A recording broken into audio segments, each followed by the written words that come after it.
everybody. Welcome to Off Panel, a weekly interview podcast about all things comics, brought to you by Sketch.com. I'm your host, David Harper, and this week's guest is the writer of comics like Doctor Strange, Moon Knight, and the Avengers. It's Jed MacKay. Thanks for coming on, Jed. Thanks for having me. How's the day been? What kind of writing day has it been, or has it been a writing day for you? It's been a frustrating writing day. I have a short assignment on my plate, but not one that it really wants to come to heel. So I'm trying to figure out how to make it work. And it's one of those things that once it's figured out, I can do it in a couple hours. But until it's figured out, it can't be done. It's a tricky spot to be in, but I have faith. I have faith, in myself. What do you do when you run into like a position like that? I imagine it depends on the problem, right? Sure, yeah. I mean, again, it's ultimately just depends on what the thing is. Oftentimes you kind of get little things thrown your way that you hadn't necessarily planned on, but also you're like, well, this is something, like I said, I can do in a couple hours. It's, a few $100 or whatever it is. And, bingo, bango. But sometimes that ends up being more difficult than, a full 20-page issue, because the full 20-page issue, you go into it knowing what you're doing. Or, smaller things, you don't necessarily have something ready from the get-go. So a lot of it is just kind of waiting it out. Either you or the story is going to break. So far, the story is always broken first for me. Hopefully, I can keep that streak going, but we'll see. So this is not like a script-specific thing. This is like a separate project altogether. I mean, it is a script. Okay, but it's not like an issue of Doctor Strange or like an issue of Moon Knight. It's oftentimes you get interstitial stuff thrown in here and there, saying we need a story for this, or we need a fill-in for this or that. This is just one of those situations where it's something that makes sense for me to do, but also not something I had planned on, which is creating the difficulty with it. But it's just one of those things that it'll happen or it won't, and it better happen, because I got a mortgage. So absolutely. Well, it is interesting because you do have a pretty busy dance card. I mean, I listed off 3 books at the start, and that's not the totality of what you're doing. Also, probably not the totality of what we know you're doing. And when you throw in little things like this, I mean, not little things. I mean, it's a big thing that you're trying to hash out. You probably, you can't schedule for these things. These are things that are unpredictable by nature. Like, how do you approach your writing schedule? Like, do you have specific writing days for Doctor Strange, specific ones for Moon Knight? Is it about deadlines? Like, what guides you down that path? It's pretty haphazard. Generally speaking, it's whatever artist needs pages first. So makes sense. Essentially, my deadlines are the artist deadlines, because it's a really bad look when people are waiting on a writer to get pages in, because for every day I'm late with a script, artist loses a day of drawing time. And, that adds up pretty quickly. And then, the book comes out looking like crap because the artist didn't have any time to draw it. It's the artist that's going to be immediately criticized for it. So I endeavor to never leave anybody hanging. And that is essentially what does my scheduling for me. I feel like you are going to get a number of thank you emails due to that response, just because, I don't know. I mean, like, that's one of the tricky things is, let's say the artist is waiting on pages from you. If they're waiting on pages from you, then the colorist is waiting on pages from the artist. It's got a knock-on effect the whole way down the line. Exactly. There's like a domino effect all the way down, in which like everyone's schedules get bumped back. And then next thing you know, everyone's facing crunch because like you didn't get it. And there's sometimes where you can't really control that stuff. It's like you can't say the script is going to come when it's going to come. But at the same time, it's like, this is why I guess it's important to make sure the script breaks before you break, is because other people are waiting on you, I guess. Yeah. The truth of business is, like, I'm not sitting here writing the great Canadian novel that I'm going to spend 10 years working on. Like, this is commercial art. This has to be done every month. So one way or another, it's going to get done. You know what I mean? Print deadlines wait for no man. This is not something you can sit and try to think of the word for being just very precious about something, and like saying, oh yeah, I need to stop and look at this until it's perfect from every angle, and like every facet reflects light. It's superhero comic books. You got to get it out. You got to get it done and get on to the next one, because there's another one coming in 30 days. So you got to keep that deadline going, bud.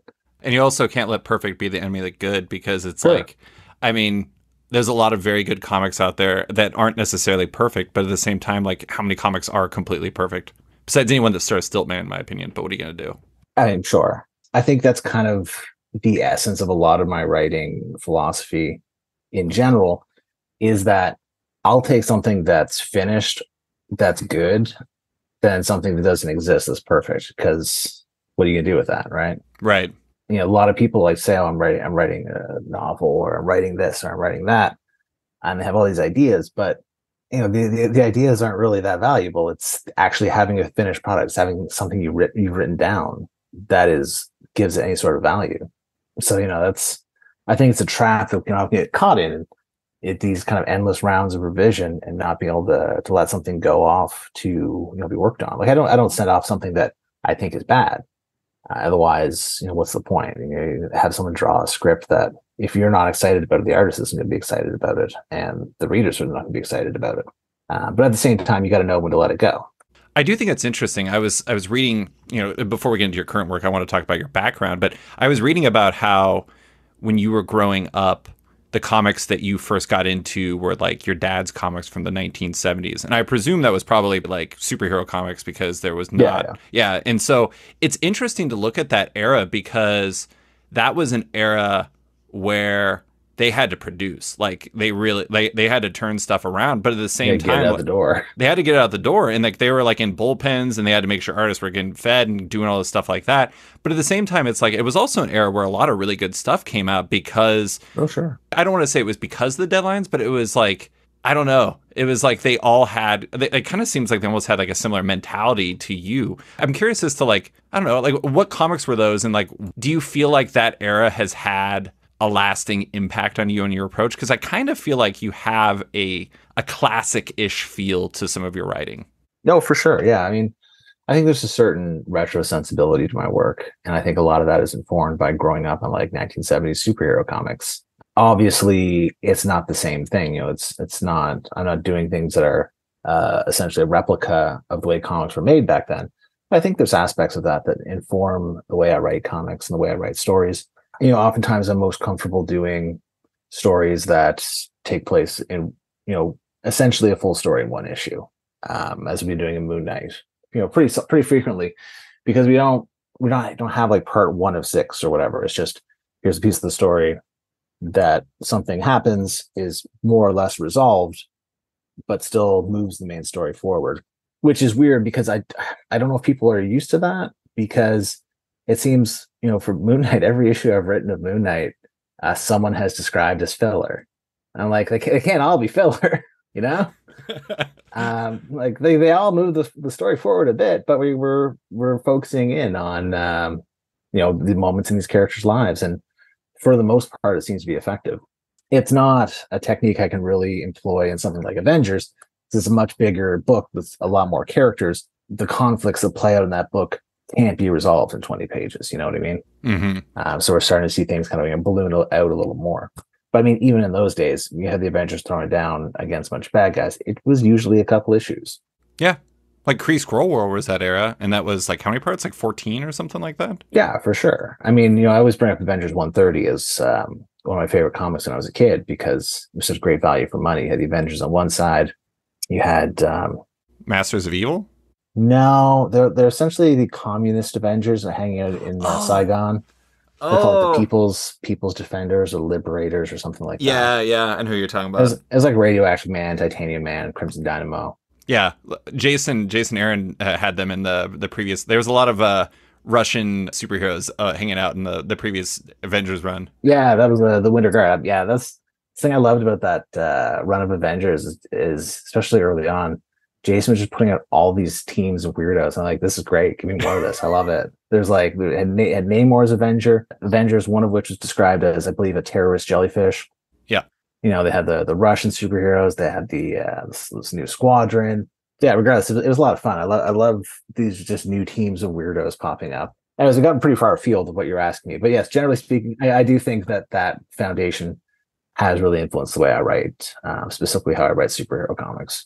Well, and I do think it's kind of interesting that is a focus for you, especially given the fact that, I don't know, like I've heard many creators read this because they want to make sure that they're not a main character in it. But Tom Brevoort, Marvel executive editor, and I believe the editor on Moon Knight, right? Mm-hmm. he has his weekly newsletter that goes out on Sunday, and he wrote about how he had told the rest of Marvel editorial that they really needed to think about the single issue as a component. Like they need to think about it as like something that has value in a standalone. I mean, in a very specific way. It is not filler, or it is not just part of 1 of 8, part 1 of 10 or something like that.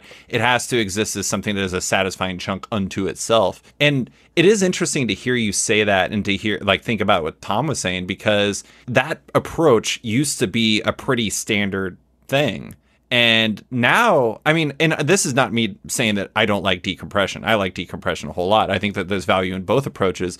But it is interesting because I think part of the reason why some people connect with your work is because it does have that standalone value. And you can read, like, I think Doctor Strange kind of exists in the two spectrums between Moon Knight and Avengers, where you can read an issue like the Parlay Day issue number 3, where he hangs out with Dormammu, and you could read that as a standalone issue, but it also kind of moves the story forward in like subtle ways, and it starts helping you understand what this version of Strange is like, and maybe what he might be missing.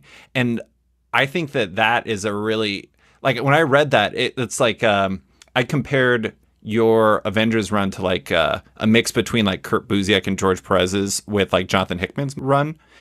That's pretty high company to be in. Jeez. Well, I mean, it's got the classic feel, but it's also got the new inventive villains, and it's like you kind of have like a new school, old school thing to it, which I think is really an interesting blend, but also, I don't know, kind of like a desirable blend today. Yeah, I mean, that was kind of one of the mission statements too with Avengers going in. From the point we were choosing the roster, is ultimately we settled. I mean, Tom and I were going back and forth on who we wanted on this team. Like, oh, should it be first? I think I was like, oh, here's what if we had, they're all like, B or C tier characters, none of whom had their own book, so that like this would be their home book, and like we do like all kinds of drama stuff with them. And then Tom was like, well, I think we should have like 2 founding Avengers, we should have like a new person, just a wild card. I'm like, okay, well, let's kind of spread all over the place. And I think that Tom emailed me around the time I kind of came to the same decision. He's like, yeah, I think I was talking to Alex Ross. I think Alex was just like, I just want to see all the big heroes on the team. I'm like, shit, that makes sense. Because I was reading the Grant Morrison JLA, where it's very much that. It's like, these are all the big names, and they're all on a team together, except for like, Wolverine and Spider-Man, because this is a new Avengers. So I was like, Captain America, Iron Man, Captain Marvel, Thor, Black Panther, and then Vision and Scarlet Witch, which again goes back to my sort of background with the Avengers, reading them in the 70s. And I would love to have Wasp or a Ant-Man, but I was like, all right, I got 7 characters here. This is pretty unwieldy. And then Al's doing the Avengers Incorporated with Wasp. I was like, okay, well, that's good there. But yeah, like, it's what I wanted a retro feel with modern sensibilities, and that's kind of what I'm working on in Avengers, because in my comics, I like people to say kind of over the top cool shit like they used to do in the old days, to the point where it's almost a bit parodic, but I still have a lot of fun with it. Moon Knight is always out there saying like the most macho nonsense. Doctor Strange is just like this overblown kind of like Vincent Price-esque Folderol kind of thing. And the same thing with the Avengers. They're always talking about how they're the Avengers, because that's what I want to bring to the force, that the Avengers are they're the biggest deal in the world. And I want to make people, I literally want to beat people over the head with that. Like, this is not a subtle book. It's the Avengers. It's big, it's loud, it's explosive. So I do think it's interesting. I literally just wrote an article about the JLA arc, Tower of Babel, last week, where I talked to Mark Waid about like how that came together. And that Grant Morrison and Howard Porter run is really fascinating, because it kind of came on the heels of a similar period where there was a lot of big ideas and the team was getting bigger, and like there was multiple teams and all this stuff like that. And like you look at Jason's run is so big and so crazy. Oh, it's incredible. Jason just like, it's like, how big do you think this can be? And he's like, well, I'm going to make it bigger. And I'm just like, every time I couldn't believe it. It's like, wait, they live in a celestial, and the celestial they live in is now a Deathlock. I was like, man, you can't out Jason Aaron, No, but I mean, it is interesting because it's like, there's a lot of different ways you could follow that up. Sure. But coming back with like the all killer, no filler approach, kind of like Grant did, makes a lot of sense because I don't know. I mean, I'm not saying that you want to go into each book that you tackle thinking like I need to counter program the previous one or something like that. No, no, certainly. But after like an extended run, a lot of people might be like ready for a different flavor and like having just like that 7-person team of just like the Titans, like well, not Titans, the top people, it makes a lot of sense. Yeah, actually, I don't think counter programming, and I know that's not what you're saying, but I don't think counter programming is necessarily the way I look at it, but more so, I'm not going to be able to do what Jason did as well or better than he did. So I need to find something different that I can do, that I can hopefully excel at. You know what I mean?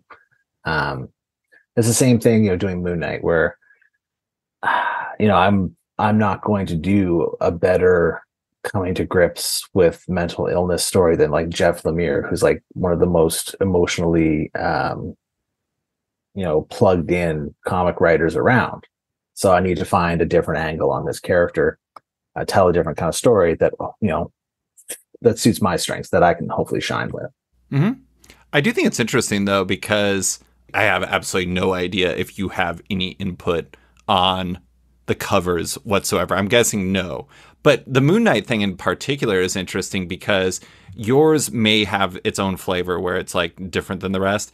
But the first thing I saw involving your Moon Knight run was Steve McNiven's first cover. And I was like, oh my God, he is doing Stephen Platt like crazy. I mean, it was like... Oh, yeah. I mean, that's entirely... I hang out with McNiven fairly frequently. So the night I got Tom email, he's like, yeah, you got Moon Knight. And I was meeting up with him in Brisson to get some beers in. I was like, yo, I got Moon Knight. He's like, really? I'm like, yeah, dude. He's like, really, I'm super into Stephen Platt right now. So I'm going to email Tom and ask him if I can do the covers. I'm like, awesome. Yeah, when I saw that, and he did a Jay Lee one too early on, where it was like kind of after Jay Lee. And it's interesting to see how... It's funny, it's not continuity in a traditional sense, but for any reader who has any connection to Moon Knight, there's like this little like thing that pops in your brain where you're just like, oh, I see what they're doing here. Like it's evoking something else to get you hooked onto a book that might not be the flavor you're used to, perhaps. Yeah, exactly. And like, I know McNiven's a real Platt-head. I believe he did.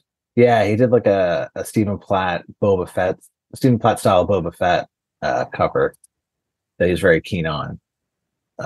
Yeah, it was right there. McNiven after Splat was War of the Bounty Hunters Prelude. I think that's the first time I've heard somebody called a Platt head before. I like it. Yeah, they're out there. Fans got to identify. They're out there. Well, actually, so going back, you came in on your dad's 70s comics, but like the first modern comics you got into were the late 1990s and early 2000s. And I think that's kind of an interesting era too, because like that was this period where it was like right after things broke really bad and things were coming back. There was like Marvel Knights and Ultimate Marvel and Vertigo really popping and Wildstorm doing some really interesting things. And to say nothing of like the wider world of comics where there was a lot of interesting stuff going on. I'm curious, like that period is interesting too, because it led to a lot of comics that are doing kind of what we're talking about, where it had like one foot on like the past, but one foot really pushing the new. Do you think that period was, I don't know, it seems like that was a particularly impactful period, or in my mind would have been a particularly impactful period for you to get in, because it shows a path that you kind of in some ways ended up taking yourself. Yeah, well, thing was, around that point in time, at the end of the 90s into the 2000s, that was when I decided I wanted to make comics. Right. And it was interesting because I was reading basically no superhero comics at that point in time. I was, reading a lot of Image stuff, the good and the bad. Yeah. I know. I was super into Powers, which I loved. I was also into like, what was it? Like a lot of the Dreamwave stuff, like Echo and like Dark Minds and stuff like that. And I'd go back and read, I'm like, wow, that didn't hold up. Yeah. And on top of that, I would get a previous catalog every month because I bought enough comics and books and stuff from the place I bought stuff from. And so even, like when I was a kid, I did a lot of like window shopping and catalogs. Oh yeah, because it's almost as good as getting the thing, because you see the covers, you see what's going on. It's going through. I kind of wish I hadn't thrown out all my old previews now. It was a lot of fun to look through. That was Wizard for me. Wizard was just like, it was like tourism magazine as much as anything. It was me like Yeah. reading about all these comics that I'll probably, I mean, I still haven't read any of Miracle Man, but I feel like I've read Miracle Man because they talked about it so much in there. Yeah, and like the merch they had in those things, like Dark Horse had such a killer merch setup Hmm. that years later I finally tracked down a dirty pair of Zippo, which I'm like, because they're always making Zippos, like Hellboy Zippos, Sin City Zippos, dirty pair of Zippos, like any property they had, like throw it on a fucking lighter, like here we go. But anyway, sorry. So yeah, I was like, I was reading a lot of English stuff, but also I was going back and getting into like the 80s and 90s black and white stuff, Sure. which was really interesting to me because I think towards the mid to late 90s, there's a comic shop in Halifax. I didn't live in Halifax. I lived in PEI at the time, even further east. And but they made a comic, that comic shop called the Halifax Explosion. And people in Halifax, writers and artists, made their own comic book. And that was the first time I'd seen a comic that was not a professional big company kind of thing. I was like, holy shit, like anybody can do this. Like I can do this. That was still the point in time where I thought I was also going to draw my own comics, which I got pretty quickly disabused of that notion. But yeah, going from there, like the old Black White Ninja Turtles stuff, Sin City, and it was something that felt attainable. I mean, I was no one's looking at Sin City like, yeah, Frank Miller, I can do that. That's no big deal. But for me, it was tangible in a way that the superhero comics of the time weren't, because you're seeing digital coloring coming in a big way, which was obviously nothing that I could ever replicate. But you show me black and white on a page, I'm like, well, I can probably figure that out. I couldn't, as it turned out, but it lit a fire under my ass. Well, I mean, even if you look at just like Bendis's path during that time, where it's like Sure. he started with his like OGNs where he was writing and drawing, and I'm sure Bendis would be like the first to admit that like writing was his strength over art, even though he loved art, and like he was doing like torso and stuff like that, and then that leads into writing a Sam and Twitch run that was actually.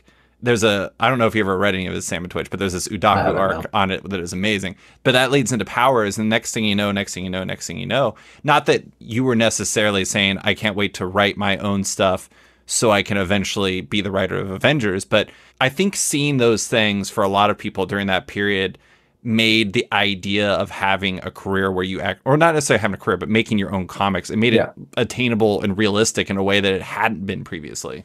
Yeah. So, I was really into that. And then in 2001, I went to university, and that was where I was on the internet a lot. I had my own computer, and that's where I hooked up on the message boards for comic artists. Enter Void was a big one for me.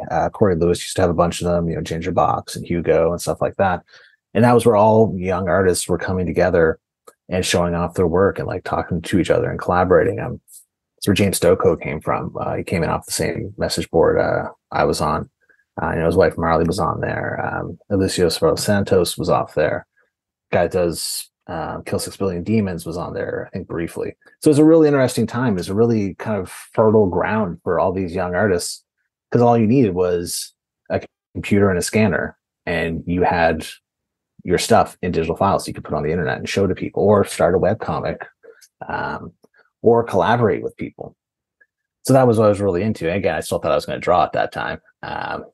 But eventually, through, as I graduated university in 2005, and then I went off to Korea to work, because as it turns out, a English degree with a minor in classics doesn't open a ton of doors in the world.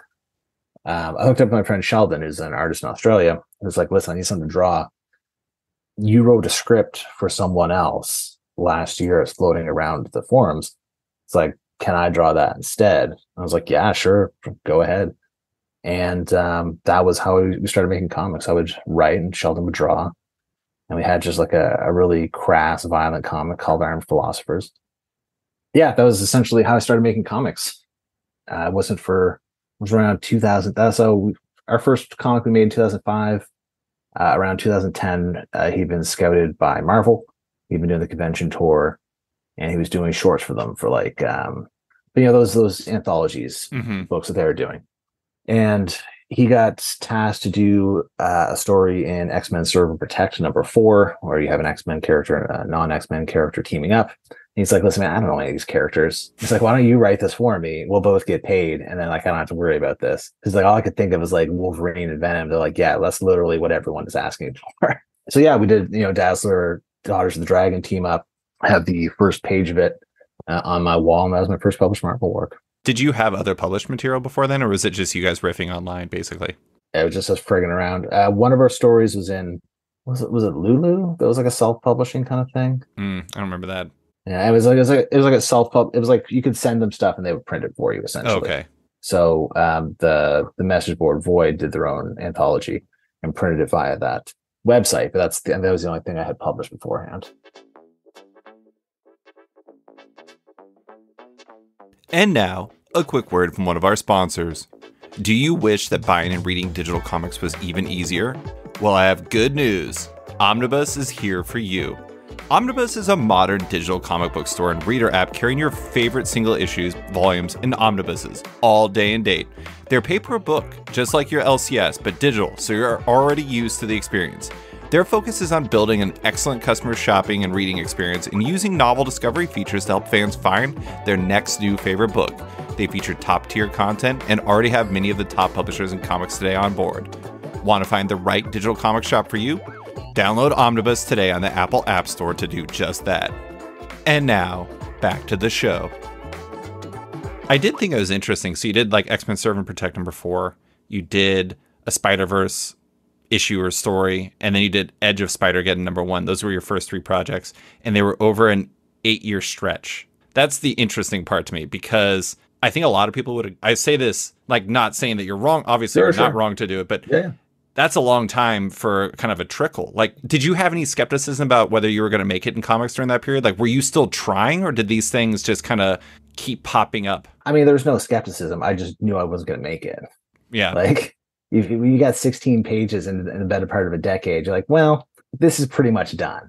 I've essentially given up on comics. I was writing a lot of prose. Like, I wrote a novel that no one's ever wanted to publish. But yeah, essentially, I'd given up on comics as a source of income, because there was no work. I made, did 16 pages.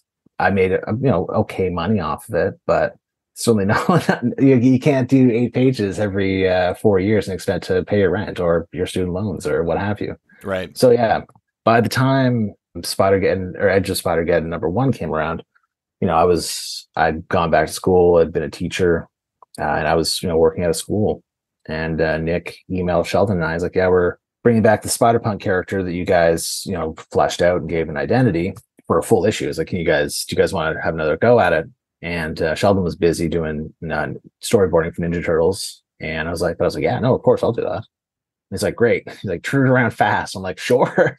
And it's very apparent when you read that issue that was the first full issue I've ever written, because it was a mess. Mm-hmm. It's too many panels on a page, hugely overwritten voice balloons.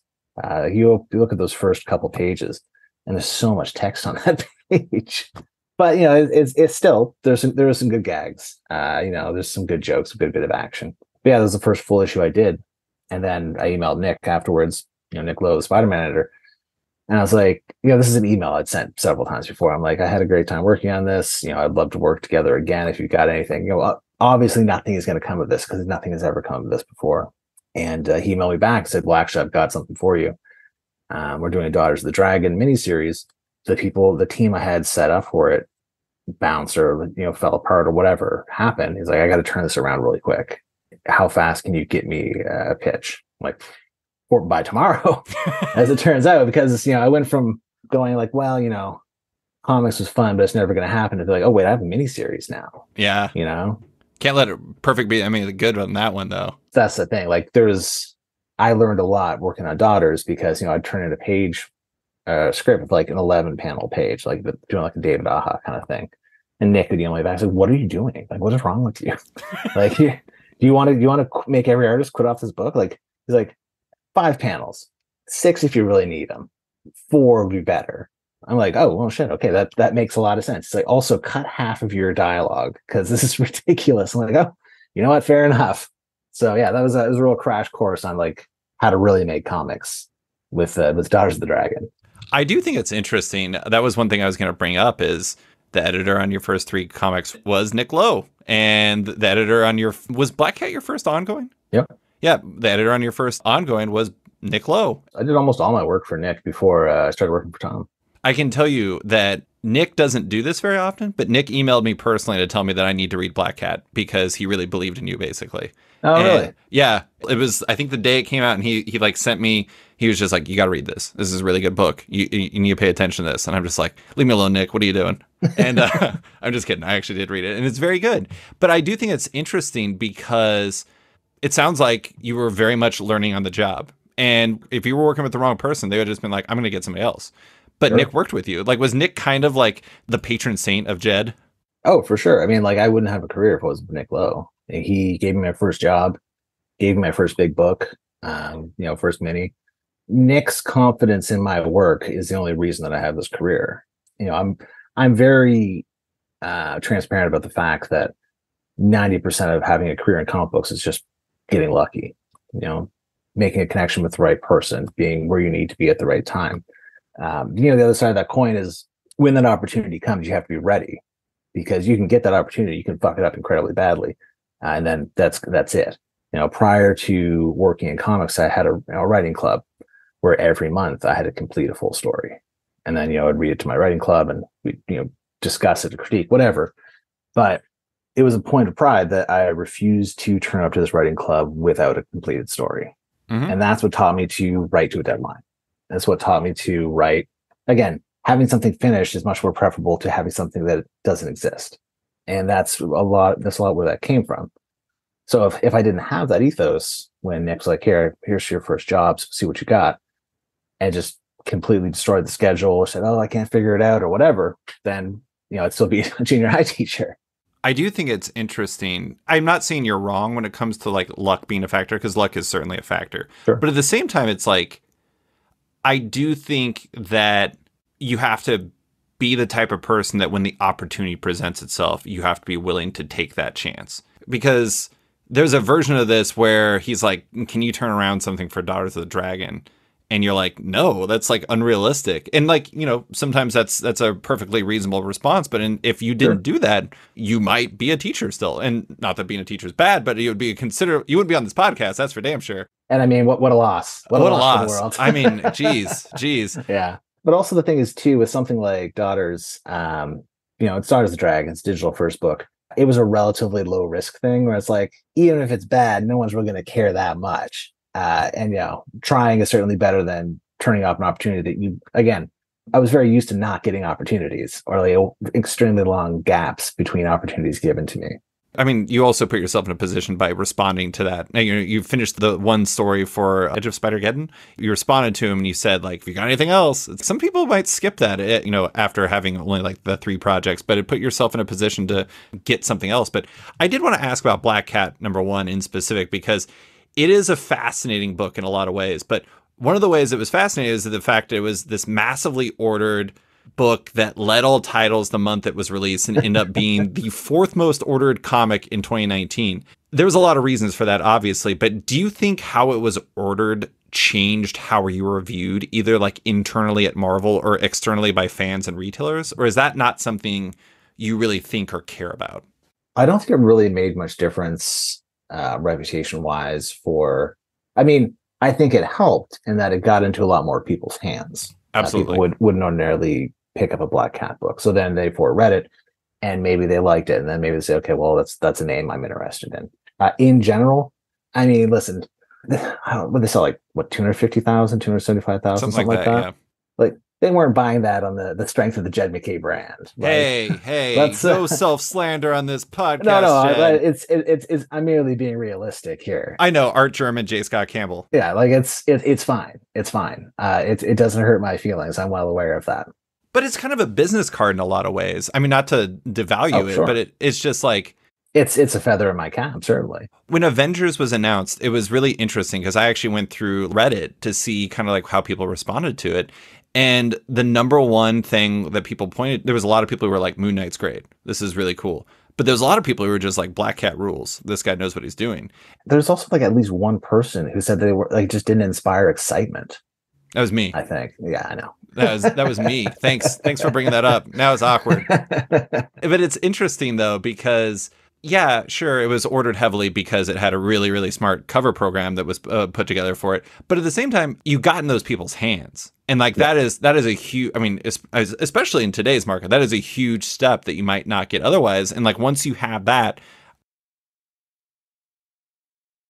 Yeah, and I mean, I think there's a lot of cynicism about variant covers, and I think a lot of that cynicism can be warranted. But what I think is often overlooked is that for whatever reason, people are buying these books that ordinarily wouldn't, and because they're buying it, they're more apt to give it a chance for number two and number three. Because, like I was very pleased with how well Black Cat number one sold, but I was even more pleased with Black Cat number 10 coming out hell yeah, because when we started the book, I was like, Nick, how many issues should I plan for here? Because I've never done an ongoing before. I was always like, here's where we start, here's where we finish, bingo, bongo. He's like, well, listen, he's like, if we're real lucky, we'll get to issue 10. I was like, all right, well, that's my goal. If we get canceled after issue 10, then, no hard feelings. I'll consider it a success. Because, books get canceled at 5. Books get canceled before number 1 comes out, like that's just the business. mm-hmm. So seeing Black Cat number 10 come out and then saying to Nick, I'm like, okay, well, what do we got? He's like, I think we got at least 5 more. So plan for 5 more. I'm like, okay, great. And as that runway kept getting extended, and of course, COVID screwed it up. We ended up going along hiatus, then relaunching, crossover, and stuff like that. But last week, I got the Black Cat omnibus in the mail, and that's the first Black Cat omnibus that's ever existed. Black Cat is a book I think is responsible in a big part for where my career is at now, and it's a book I love making. Mm-hmm. I took a character that, really I didn't have much of an opinion on, and turned her into my favorite character. Yeah, it is interesting that. I don't know. In my mind, like Black Cat, you don't really know how much runway you're going to get. Obviously, Avengers is going to have more baked into it, especially because it was coming off the timeless one shots and everything. Doctor Strange probably going to have more runway. Moon Knight, I don't really know about Moon Knight. Moon Knight is a grab bag in terms of like comic book history, where some runs are like top sellers and some are like sure. This one lasted 5 issues. When you're going into like those 3 books, though, how do you approach that, especially with Strange, you had several other comics you wrote going into it. Avengers was coming from Timeless. Like when you're planning for an ongoing story like that, how similar in approach for those 3 books are you to starting and building ongoing stories? Are they pretty comparable, or is your approach in the way you tell those tales pretty heavily defined by the character? I would say, Strange and Doctor Strange and Moon Knight are kind of to one side and Avengers is to the other. Because there's always going to be Avengers, right? If the sales get bad enough, maybe they'll pull me off and put somebody else on. But ultimately, they're not going to be like, oh, there's no more Avengers. We'll try again in a couple of years. You know what I mean? Yeah. Whereas, someone like Doctor Strange or Moon Knight, there are often large gaps in those publications because they're just, characters that are lower down the totem pole. Specifically Moon Knight, who was, when was the last run before, there were years, right? With no Moon Knight comics being published. So generally speaking, the money guys have to figure out, okay, we're going to start this new series. We want you to pitch for 5 issues or for 6 issues or, or for longer, if we're lucky. Like Moon Knight, they went into it with a lot of confidence because all the TV stuff. Mm-hmm. They said, okay, well, you've got 12 issues guaranteed from the get-go, which is huge because if you're not worried about pulling the ripcord at issue 5, then you can be a lot more confident with your plotting and, start laying things in a way you can't. If you're like, okay, this might have to get wrapped up by 5, I don't really know. When I was plotting out Strange after Death of Doctor Strange, really had to push. I was like, listen, you guys got to give me 10 issues. I'm putting together, what I think is a great story here, but I need the room to stretch because again, if this has got to be over in 5 issues, it's going to be a very different first 3 issues. Because stuff has to be laid in. Whereas if I know we got till 10, then we can really figure things out in a much more, I would say, sophisticated or interesting way. Whereas Avengers, I'm just kind of like, here's what's happening next, and here's plans for way down the line. Because I hope to be on Avengers for a long haul. Because if you got a book like Avengers, you want to make it matter. You want to make it count. How far out did you did you plan for Avengers? Like, is that something where it's like, it's very like modular, where it's like, here's the first 10 issues, here's where I'd like to go down the line. Is it like that, or is it kind of tighter than one might think? I'm not one of comics great planners. I don't have my whiteboard with all my stuff put on. Like you see some people's outlines with like graphs and charts and stuff. It's something I'm not capable of doing. Instead, for Avengers, I know what the overall premise is. I know generally how it's going to end. I know the backbone or the spine for this entire series. After that, I think in a more granular fashion of here's arcs, and then we've explicitly called them out in Avengers and in Timeless. These are the tribulation events that the Avengers have to deal with. And in some cases, as I'm looking at my schedule, I can switch them around depending which fits in where, or like what seems like a better fit after I've realized one. Part of the thing is too, for me, a lot of the good stuff happens on the page as I'm writing a script. So I used to write an outline. I'd write page by page what's going to happen, and then when I would try to do that, it would just get away from me. So because you wanted to riff. Yeah, essentially, it's just things get away from it. I would say, okay, this conversation is going to take 2 pages, and as I write this conversation, like this doesn't have to be 2 pages, or this has to be 3. It got to the point I realized where I was just doing those outlines because I thought I had to, instead of understanding my process better and allowing that to essentially just allow me to work. What's a good example of something that you figured out on the page that you're really proud of? Like, is there something you can really point to as like, like, I don't know, X event happened in Doctor Strange, or Y thing happened in Moon Knight? What was a good bit? Was it Tigra showing up in Moon Knight? I was very happy about that. One of my first comics was West Coast Avengers Annual #2. And like seeing that together, I was like, this is great. This is cool seeing these two together. Actually, it probably would have been the end of that Tiger Moon Knight issue. Was it 24? Oh, 24, the more recent one. Yeah, because I was like, do I put them together or do I not? I'm not sure. And then eventually I was convinced by that Cantwell, Alex Lynn story where he had them together at the end. I'm like, okay, that looks really cute, so I'm going to do that. But it even up till I was writing those last couple of pages, like, not really sure how this is going to work, in my head. And then when I sat down to write it, I'm like, oh, no, this is obviously how this is going to work. This is obviously how it has to work. It's not going to work any other way. And it's just, it's that stuff that happens on the page. I turned the script for Avengers #8, and there's an entire interlude that I hadn't planned for. It's just when I started writing, I'm like, well, no, this makes sense. This needs to be here. It's just one of those things you uncover as you're doing the work. It's you're doing like archaeology thing, like this kid's toy where you're like brushing away the sand to see what you find underneath.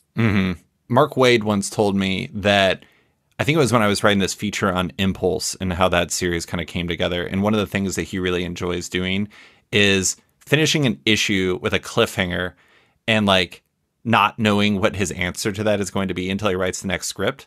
And then because it's like, if it's more surprising to him, it's going to be more surprising to them. But also because I think he recently put it to me, like he likes to build the ship or build the plane as they're flying it, basically. Yeah.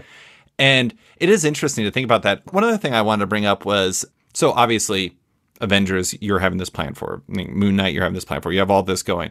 But I thought it was interesting. I read that the death of Doctor Strange was a long-standing idea pitched to you by Marvel executive editor Tom Brevoort. And Daredevil, The Man Without Fear, a miniseries you did, was an idea pitched to you by Marvel editor Devin Lewis. You were hired for specific ideas that already existed. And it's an interesting thing because obviously that isn't always true with your projects, but I'm curious as to how much variance there is in that starting position in terms of like stories being driven by your pitch versus one editorial sent your way, and like whether or not that makes a difference to you as a writer. Yeah, I mean, early on, most of my stuff was essentially like, here's what we need, make it happen, please. Man Without Fear, Devin approached me. He's like, hey, do you want to do this? I'm like, wait, so this is a miniseries you're actually going to print? He's like, yeah. I'm like, oh, cool. But I was like, great. I was like, what's the brief? He's like, well, Daredevil's in the hospital at the beginning, and at the end, he's just getting out of bed. I'm like, are you serious? An entire Daredevil series is just in a hospital bed? Like, how the hell is this going to work? But I was like, yeah, of course I can do that. And then there were certain kind of provisos or suggestions, like like we want a Defenders issue, for instance, or want Foggy in there, or like stuff like that. Similarly, Death of Doctor Strange, I finished up the King in Black, Black Cat crossover, and I had a hole in my schedule because I finished Taskmaster. And I was like, well, shit, what, I need another job. So I was like, well, I just finished this Doctor Strange thing, and I like Doctor Strange. There's no Strange series running, and there's no Strange series announced. So I just emailed Darren Shan. I'm like, hey, can I write Doctor Strange, please? And he's like, sure. I was like, well, great. That was easy. he's like, yeah, we're going to kill him, so you can do it. I was like, ah, shit. So yeah, like there was some, he basically sent me this document of ideas that they were batting around for Doctor Strange. We knew he was going to die. And they essentially had this idea that they wanted to be a murder mystery that was going to be, I think Tom Brevoort had this idea in his back pocket for ages about this younger version of Strange that's been, sequestered away in the Sanctum, who will appear for like 7 days. He's got a very brief time to investigate his own murder. And then from there, I essentially had all the freedom I needed to plot it out and figure it out. And, it was a bit of a laborious process. Like, we went back and forth. I think get like 3 full outlines for that. And they're like, no, this doesn't work for whatever reason. I was like, shit. And, it worked because I think the end result was much better than any of those early outlines would have been. It was a lot of work. Mm-hmm. But yeah, so it's, whereas something like, Moon Knight, Tom was like, listen, we don't know what we want this to look like, which is why we're asking several different writers what ideas they have. He's like, I don't want it to be all Khonshu stuff. I don't want it to be all DID stuff. And that's about it. So that was like the extent of the direction I needed for that, or was given for that. Mm-hmm. And, Avengers was pretty much wide open. It's just, as we went back and forth talking about ideas, it gradually kind of winnowed it down to what it was going to be. The Moon Knight one in particular is interesting because there's not a lot that was set up for you. So you really could have taken it a lot of different ways. And we already talked about the episodic thing, like, one and dones leading into a larger story. But I guess, like, what made that the right answer for you? Because obviously it was the winning pitch and it works really well. It is a character that, I don't know, not to make a comp, but it kind of reminds me of like a procedural TV show where it's like he's solving crimes or dealing with issues, and there's like the elements that connect that keep going on through the story, but each one is kind of like that case of the week type style story. Like, what made that the right solution for that? I mean, it came from a lot of things. I think Tom was specifically asked for that because he was a very big believer in how Immortal Hulk used to have such great effect early on in the run. Mm-hmm. And I like procedurals. I like Monster of the Week stuff. Yeah. I love the X-Files, but I sure shit don't care about their meta plot or overarching plot, because who cares? Like Black Oil, Alien Man, I don't give a shit. But you throw me some like weird monsters and stuff, that's when I'm interested. Similarly, I grew up on old detective shows, like Rockford Files and like Remington Steele and Columbo and Simon and Magnum PI, and that's all one and done stuff. So this idea of like the one and done, the procedural, is something that's like kind of near and dear to my heart. And it's also kind of fun for me as I'm outlining it, because I'm not like, okay, here's my big story, I got to break up into sections. And so I can say, like, here's a neat thing, here's another neat thing, here's another neat thing, and thread my story through that. You know what I mean? Yeah, absolutely. Also, I just want to say that you just sent a shock of fear through my heart because you said Simon and Simon. I broke my arm when I was 4, bouncing on a bed to the theme song, and I fell off and I broke my arm. And so Simon, God, cursed show, even though I did love it at the time. But yeah, I do think it's interesting looking at that, like talking about the episodic thing, the one and done type thing through the prism of Doctor Strange, because Doctor Strange is interesting. So you came in on Death of Doctor Strange because there was already an idea, and then you went on Strange, the Clea story, and you had your own thing that you could do there. You've already told 2 stories with that. When you come in on this new Doctor Strange book, does that mean, like, when you've already been kind of set as, like, well, for lack of better words, you're the Strange guy, does that give you a little bit more space to kind of do your thing there and just kind of come up with whatever the right solution is? I think yes and no. Yes, in that it's a proven concept. Like, this is our 3rd go around of the Strange thing. We've shown that it works pretty well. Like Death of Doctor Strange, I think people like Strange. People seem to like Doctor Strange now. So like we have a certain amount of leeway there. But I've got Darren Shan's the editor on Doctor Strange. He's a great editor. He's very involved. He loves to talk things through, and he can always make a pretty good idea into a really good idea. Like that whole Hmm. thing with number 5 at the wedding Oh, with yep. Umar Tabor. Like that was Darren's idea. He's like, yeah, why don't we marry these two and like set the issue of the wedding. Like, man, that's a really good idea. I'm totally gonna ditch what I had planned already and sub that in.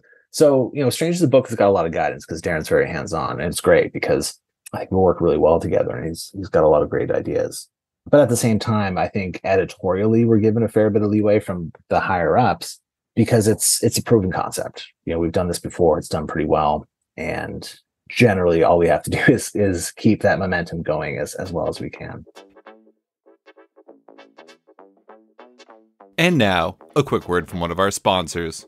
School is back in session, and so are the amazing campaigns running on Zoop. Right now, you can support the We Belong anthology from Stack Deck Press, August Purgatory Book 1 from Benjamin Morse, Pork Chop Robot Killer from Tony Gregori, as well as the latest from Paul Allore and Juan Romero, Barber Psychic. Upcoming campaigns include a new Dracula book from the direct lineage of Bram Stoker, and crowdfunding for the first time ever, the legendary Howard Chaykin. It takes less than 30 seconds to sign up for Zoop, and the e-commerce style checkout is easy and intuitive. Add multiple rewards and add-ons into your cart, provide some info during checkout, and you're done. No confusing additional steps in finalizing your pledge, and no post-campaign surveys. And of course, every creator appreciates your support. For creators looking to crowdfund your project, Zoop is currently open for submissions. Email them at hello@wearezoop.com to start a campaign. And now, back to the show. It's a fascinating book for me because I absolutely love it, but I also did not read The Death of Doctor Strange or Strange. No. And it was interesting because like I come into it and I'm not sure if there's going to be like, I don't know, like I'm not going to get it because I knew that you would come into this. Like this was kind of part 3 on an overarching story you're doing. And yet like you kind of gave us everything we needed in the first 2 pages. Like the first page is almost like a previously on. And then the second page is just Strange levitating, drinking coffee as Bats watches him outside of Bleecker Street. And like that, it's interesting because there's a version of that where it's like a Wikipedia entry and it's painful. But instead, it's just like it evokes a vibe and it gives you everything you really, because you don't need everything. You just kind of need to know the general state of things. What's the key to an issue like that, though? Because it is an interesting one because you're going to have new readers and you're going to have continuing readers. I guess all Marvel books could have that, but this really continues a story you already did. Yeah, so I mean, it just kind of comes down to efficiency, where I'm like, okay, page 1, here's what came before. Page 2, here's what's coming next. And then the rest of those pages are, and here it is.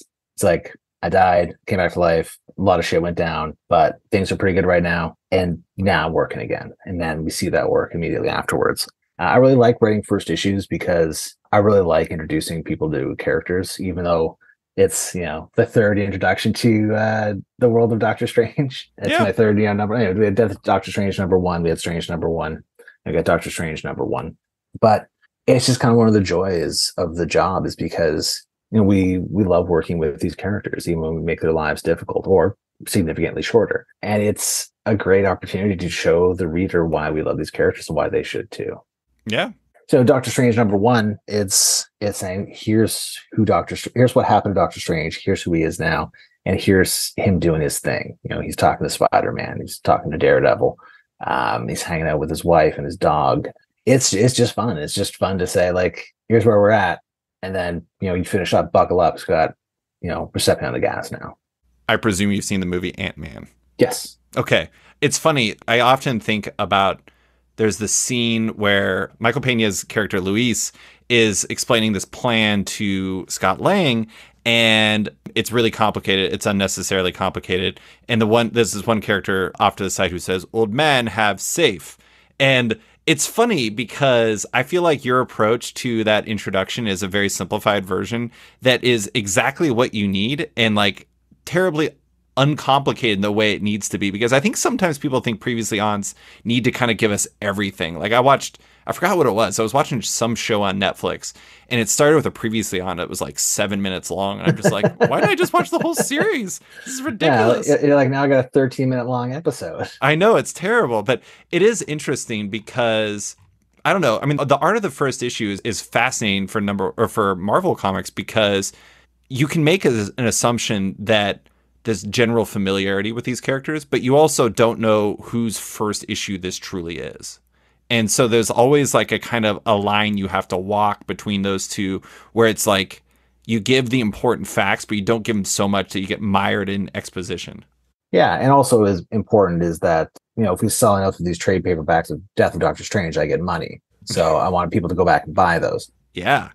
It's like it's always the trick. Anytime you start a new series, you need to get new readers in on it, and you need to satisfy continuing readers, because no one wants to buy a book if it's all shit they've seen before or stuff they already know. Yeah.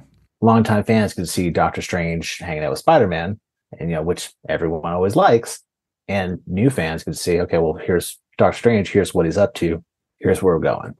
I just have a few more questions. I did want to ask about one specific thing from Doctor Strange 3. Sure. You in that issue, it's my favorite issue so far. It's this one where Which one was that? Parlay Day. It's where Yes, Dormammu okay, and right. I'm just going to get a quick shout out. I do think it's funny that you multiple times in your books you've made not purely financial people, but financial adjacent at the very least people obvious villains, where you have like pyramid scheming vampires in Moon Knight, and then Dormammu's disciple in Doctor Strange was a financial analyst, something like that. I think I said investment banker, but what I meant to say was like hedge fund manager or something. Which I'd forgotten at the time. Went back to read it. I'm like, why does it say that? Well, whatever. Well, either way, I mean, we got the shorthand in that it is really funny that Dormammu's disciples often come from the financial industry, but that issue is really great. But one of the things I really like about it is, I mean, the secret sauce of Marvel Universe is the shared universe and trying to make sure that things feel cohesive and together in a way that like stands out. And it doesn't mean you have to like constantly have like 30 characters in your book. It can just mean, let's say Jean Grey shows up at an important time with a nice solution to the Dormammu problem, in that she has like Mysterium, which like helps out with this. It was a great way to solve that issue, and it was also a really nice piece of that shared universe magic that I'm talking about. That's something I think you do really well. Like in Moon Knight, you had Tiger show up. In Doctor Strange, you had Moon Knight show up. You have all these little connections that form. What do you think the key is to using that shared universe part of Marvel? Is that something you try to work in on the regular, or does it just come down to something that's a nice tool when you need it? Probably more in the latter. It's not something I set out like goals that I have to do this, but it's like I know it's something that CB really likes, and whenever you're pitching something, the note you always get back from CB is, this has to feel like it's in the Marvel universe, and I think he's correct there, because when you have this connectivity, and then you have, again, looking back to references to continuity and stuff like that, it makes the world feel lived in. Like that nothing. Well, some things, but fewer things than need to be happen in a vacuum. So, even Jean Grey turning up to help Strange at the end, which, and again, a bit I'm especially pleased about is that Doctor Strange, the magician, defeats Dormammu with a coin trick. I had not put that together. That's very good. Yeah, I was very smug about that. But, Jean Grey turning up harkens back to Wong going to Jean Grey for help in Strange, and then Jean Grey saying, of course I'm going to help you because Doctor Strange helped us back when the Mpox was around. And so like it doesn't have to be these heavy-handed references or guest stars or whatever, but I think it's like salt. You don't rely on it entirely, but it's nice to have, and it kind of makes everything else taste a little better. I feel like I've had somebody else say something similar when it comes to continuity. It is interesting. Like with the Tiger thing, when she first shows up, she talks about, I mean, she doesn't even say West Coast Avengers. I'm pretty sure she just says Wackos. I think she uses their nickname. And it's interesting because like anybody who's read the 80s West Coast Avengers stuff at all will immediately make that connection in their head, but they like that Wackos reference. And it's funny because it's like, there's a version of continuity where you're like getting beat over the head with this stuff, or it feels like homework. But then there's other times where it's just like, I don't know.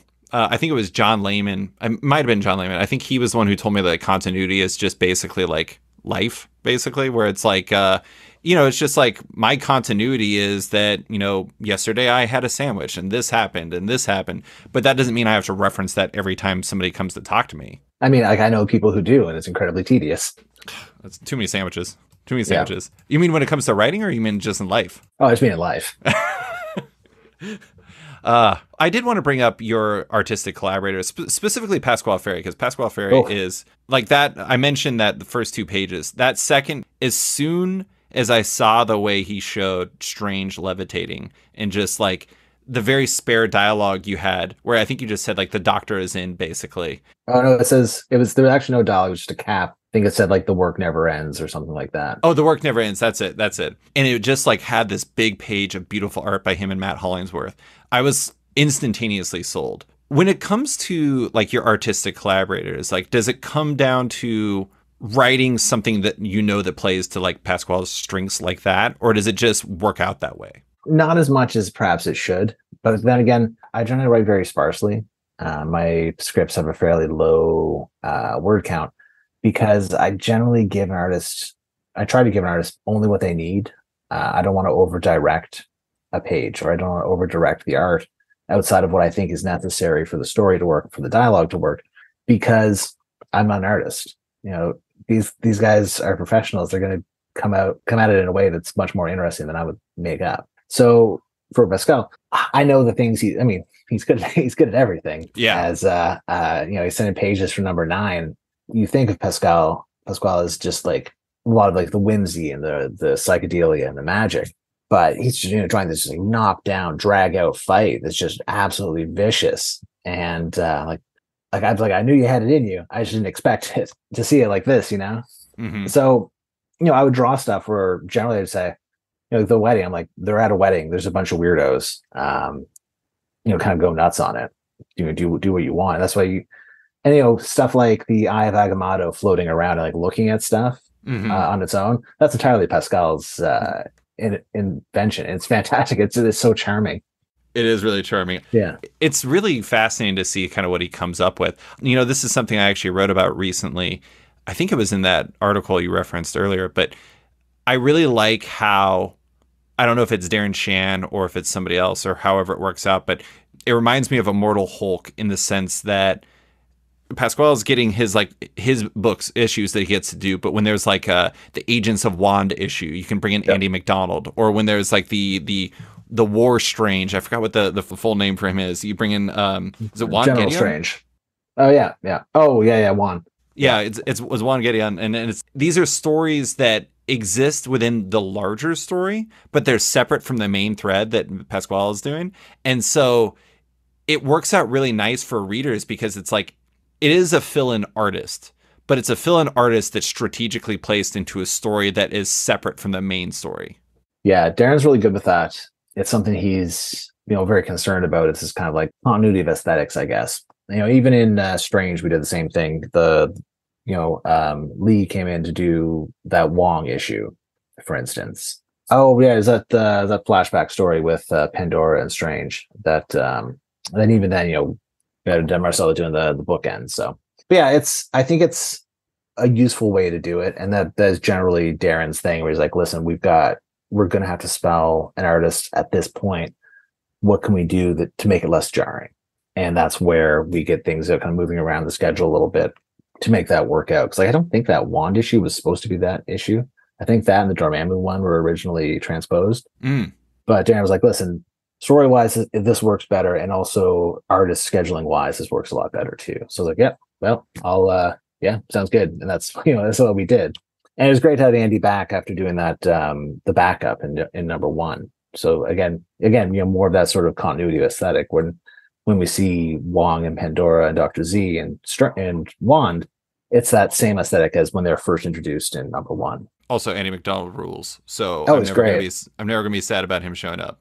Yeah, I've got one of his original pages from that number 1 backup. So I was super psyched. Is that a common thing for you? That's the second time you've referenced a page from one of your books. Like, do you end up collecting ones from your own projects on occasion? I like to when I can. I'm generally not that interested in just getting kind of random pages. I like, if I'm going to spend that amount of money, I want it to be on something that I have some sort of emotional resonance with. So I've got my alpha page. I'm just showing you here. The page from Serve and Protect. Yeah, page from Serve and Protect, page from my Alpha Flight story. I've got a page from Daughters of the Dragon.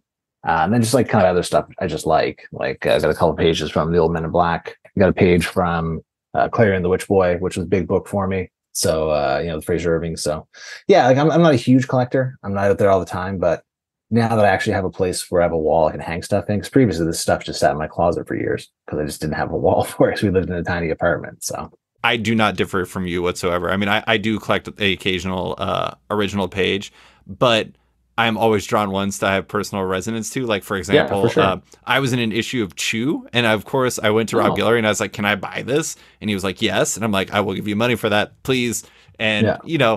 not to be terribly vain, but it's just like, how can I resist? I was in a No, of comic book. It was course. very I mean, exciting. that's it's awesome. Like it's there's stuff I've missed. Like I think I just missed getting one of the pages of the original Zodiac series, the Nathan Fox pages, because I was like, well, really got a lot of mileage out of Zodiac and Moon Knight, so it'd be great to have one of those pages. But I think most of them got snapped up, or they just got like really, cost too much for my budget. So, And Nathan Fox is awesome. oh And yeah, it's so great.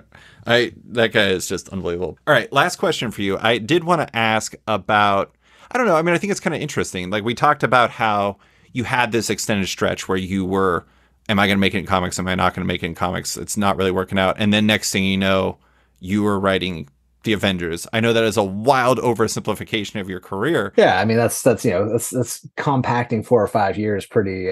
Yeah, but it is interesting where you got Black Cat, and then next thing you know, it's just like the hits keep on coming. And it seems like you've become one of Marvel's biggest and most important writers right now. I mean, again, you're writing Avengers. You were also writing a Magic book over at Boom. Is that over, or is that still going? That's still going, That isn't it? is done. Oh, that's done. I dropped out at issue 20 because I got Avengers that summer, and I was like, this is just not going to work. Right. That is like a big property for Boom. So like Oh that's yeah, another one. That all, at least in theory, sets you up to have a lot of opportunities available, whether that's going the creator owned route or even deeper into Marvel or whatever, if you so desire. But I guess my question for you is this, is like, you always wanted to make comics. You were always trying to make comics. Now you have opportunities. I'm curious as to like, where do you want to go with your career? Like, do you have larger or maybe just different aspirations, or is it, more about focusing on one day at a time and going from there? I mean that's a good question. In that all my friends who make comics are constantly giving me shit because I don't have any creator owned work. So I would like to go and get into doing some creator owned stuff, but at the same time, I do find working for Marvel, excuse me, suits my temperament and sensibility, because it's kind of, here's a new challenge when you're given a new assignment. You're given a character, say, okay, what can I do with this that interests me? Or what can I do? What can I take of this character that people have seen for decades? How can I make this character kind of new and exciting and interesting for people? And it presents an interesting challenge. And also it's just kind of an instant gratification because I don't have to do any of the work outside of writing the comic. I don't have to figure out the pay splits. I don't have to deal with a publisher. I don't have to do promotion. I don't have to do publicity. I just do my script. I get paid for it, the next week, and bingo bongo. So I do intend to do creator owned work. It's just, like I said, work with Marvel suits my temperament, my sensibilities. And also, I'm on contract. So once I'm on exclusive contract, that has to be my main focus. Mm-hmm. And currently Marvel's giving me too much work for me to consider doing anything else at the moment. So That's a good problem to have. I mean, you know what? It's one of those things where I'm aware you don't see a lot of older comic writers still working. So it's very much, a situation where, want to make hay while the sun shines. Yeah, absolutely. I don't know. I mean, it is interesting. Creator owned isn't necessary. Like a lot of people will say things like, you got to go over to creator owned because that's where the real money is made, or that's where the opportunity really is. But at the same time, it's like, you also have to know yourself, right? I have absolutely no comic making aspirations, but I also know myself, and I know that like the act of trying to make a pure creator owned book where I have to like choose the paper and choose this and choose that and do all this stuff, I don't know if I could do that. Like, I don't know if that is in my skill set / mindset to be able to execute that. And that doesn't mean I'm wrong for that. It just means that like I know myself. And Sure, yeah. to be honest, it's like maybe it's something you'll be ready for down the road or something like that. But at the Sure. same time, it's, again, you got to know yourself, and you got the contract. Yeah, yeah. I mean, like, ultimately, it comes down to, at some point, I really need to make something that I own, because I can be as successful as I want at Marvel, but when they make a movie out of something I wrote, I'm not getting paid. I'm not getting the big payout for it, right? It's not to say that the only value in comic books is to be turned into movies, but we've seen any number of creators who created iconic characters that get turned into billion-dollar films that receive very little payout. I'm aware that the game I'm in, that's how it works. But at the same time, you got to keep in mind that you got to look out for yourself. So it's like anything in this industry, it's a real trade-off. You got to figure out if it's worth it to you and how long it is. Yeah. I mean, you just got to find the right answers for yourself, because it isn't sure. necessarily going to be the same ones as it is for somebody else. But one way or another, I will be watching what you're doing going forward. Jed, thank you so much for coming on to talk about Doctor Strange, Moon Knight, Avengers, and everything else. I really appreciate you taking the time. No problem. It was a great chat. Thanks for listening to this week's episode of Off Panel with writer Jed MacKay. You can find him on social media at Jed MacKay and his work in the Avengers, Doctor Strange, and Moon Knight.